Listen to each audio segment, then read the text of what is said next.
Okay, this is where we're at. So, as you can see here, I built this big old log pile on the back here. And it looks kind of cool. You can still see some glue, and that's because I'm using this clear grip stuff.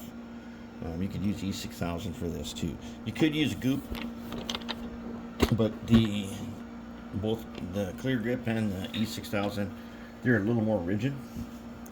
And this is what it looks like. And I thought, oh no, I've got a ton of logs more to make. But then I put the cab on. And now that the cab is on, okay, now it looks like there's a lot of logs there.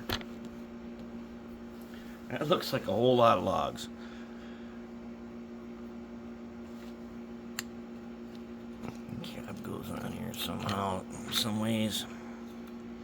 Like this. If I have to take a log off, I will. But I had to build this little archway over the top of the motor. Then I had to insulate it. And still, our decoder wires will go in there, and it'll come out here, and that's good to go. But okay, so now that we got a bunch of log crew, let's put them on the track again. Give them a try. If I could figure out a way to add more weight to this, I would, because it makes for better, reliable operation. And I have tested. We have got good pickup from all trucks, but you still need better weight for it to really be reliable. Wait, where are you going? And go slow. Sounds good.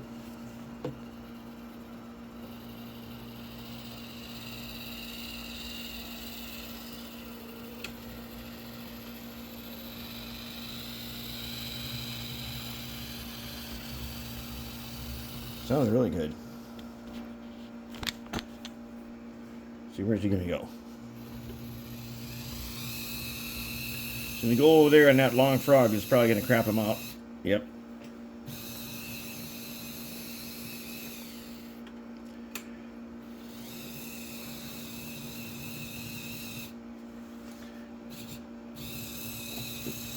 Gotta do a little cleaning over there. There's a long dead frog there.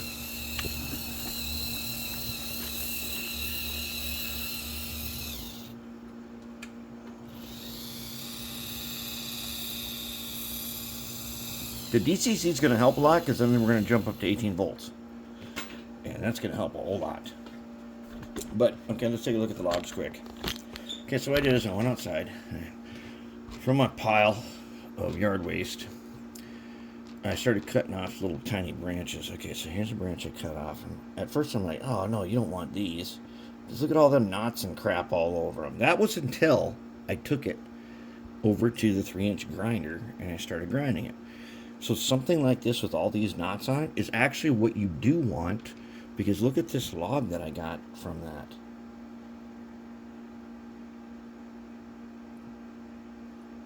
The knots, when you grind them off, actually give the log, it gives a little more character. It's pretty good, isn't it? So then I cut them, and then I'll take this chisel blade and I'll put this on here, and I'll hold it like this, and I'll whack it with the hammer, and that'll give me a couple of split logs like that. Get a couple split logs right there. So we get these couple split logs here, and they actually look pretty good. And so this log size is not quite 3 feet long, so you can manhandle it, which is probably what you need if you're going to be using them in your firebox. But that's where we're at, and I thought I was going to have to do a lot more logs. Turns out I don't have to. Now I just got to disguise a few things, and we're in business. And I'm going to use a little something to disguise that I glued the little log crib. And then I took off that railing, because I can't find any pictures that had that type of railing on it.